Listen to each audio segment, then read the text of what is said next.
Hey, what's up, everyone? Today you will learn everything you need to know about anti-gravity.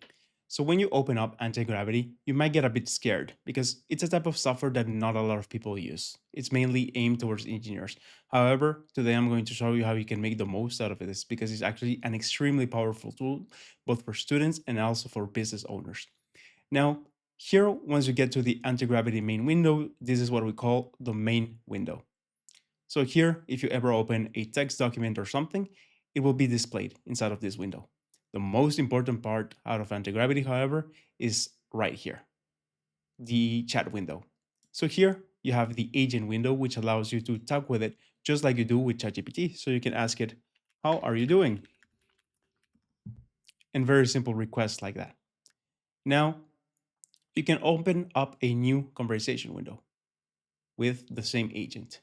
Here, when you click on the plus symbol, you can add media. That means you can add images, videos, or sound to this chat window, just like you would do with ChatGPT. You can add mentions. So here, a mention is actually referring to a file inside of your computer because Antigravity has access to every single file inside of your computer. Now, workflows are a bit more advanced, and we'll cover this later in another video. Here, on the planning mode, when you click on it, you have two options, either planning or fast. Honestly, I always keep in planning mode. Whenever you're going to start building a workflow or actually just start to do any type of task with it, it's very good to have it in planning mode. From time to time, I change this to fast, but don't really worry about this. Last but not least, you have the model selector. So here is where you are going to choose which brain anti-gravity will use. You have Gemini 3 Pro High, Low, Gemini 3 Flash, and other models. Something that's very key to note is that even if you're using a model like Claude, which comes from another company, Anthropic, you're still using anti-gravity. It's not because you change the model to Claude that you're using something like Claude Code. Extremely important for you to understand this. Now, how do we work with this? You're going to click on File, you're going to click on Open Folder. This is what we call a workspace. So this allows you to choose any folder inside of your computer. I have created one here called Anti-Gravity YouTube, and then I click Open.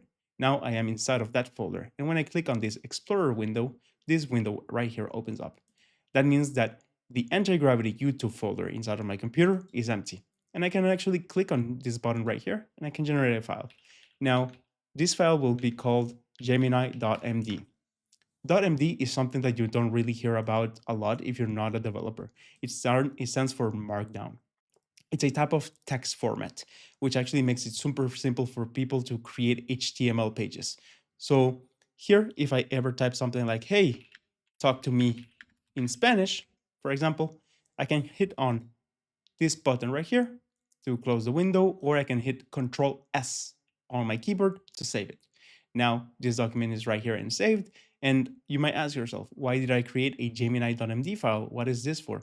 It's actually the way that this agent is going to behave. So this is where you actually customize the way that you interact with this agent window right here. Now, whenever I talk with this anti-gravity YouTube agent, it is going to always reply in Spanish. I can even tell it, if you respond, always do it politely. Now, these are very simple instructions, but you can go beyond this. You can actually put frameworks inside of this. So if I ever ask you to maybe change the look of a website or do something like that, always follow this framework, which is actually one of the better use cases. Now, if you click on this button right here, Open Agent Manager, you will go to the Agent Manager mode of Antigravity. And this is something that you're a lot more familiar with.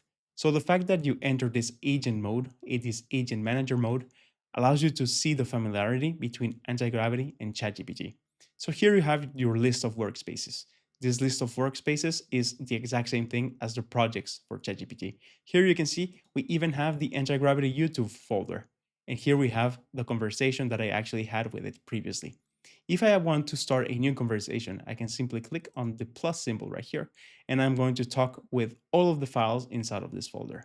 Now, I can start a conversation right here as well if I ever need it, and I can change the workspace just by clicking on this button right here. Something that's very key to know right as well is the playground. So the playground is where you go if you know that you're going to just ask something very simple to anti-gravity. It doesn't really belong to any project. So you can think of this as the anonymous or the the chat window in ChatGPT that has no memory.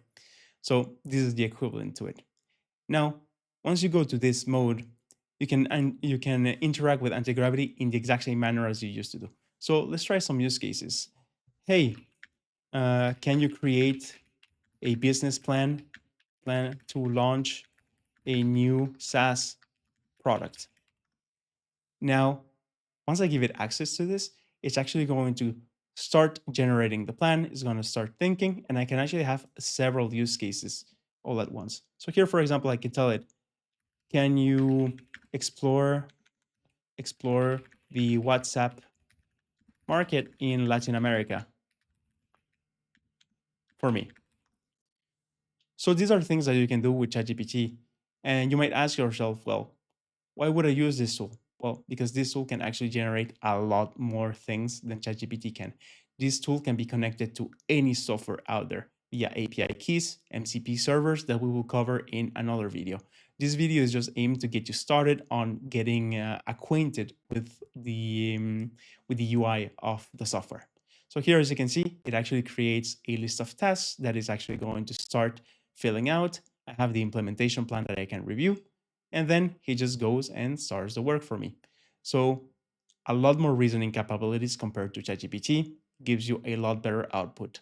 And I can actually just go back, chill, and keep going on other use cases. These two windows, so the agent manager mode and also the IDE mode, are completely equivalent. So you can use whichever one you see best. What I like about this window is the fact that you can actually look at the files that are inside of the folder. So you can even ask Antigravity to create a file for you and you can browse it. So let's do that.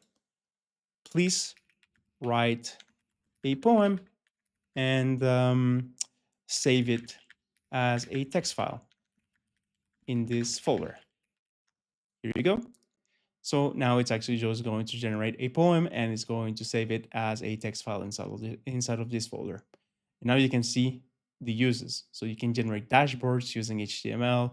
You can generate financial reports. You can generate anything. Here, as you can see, it actually just created a poem. And when I click on it, here, I have the poem, which is actually inside of my computer. So I can actually send this to someone else if I ever need to.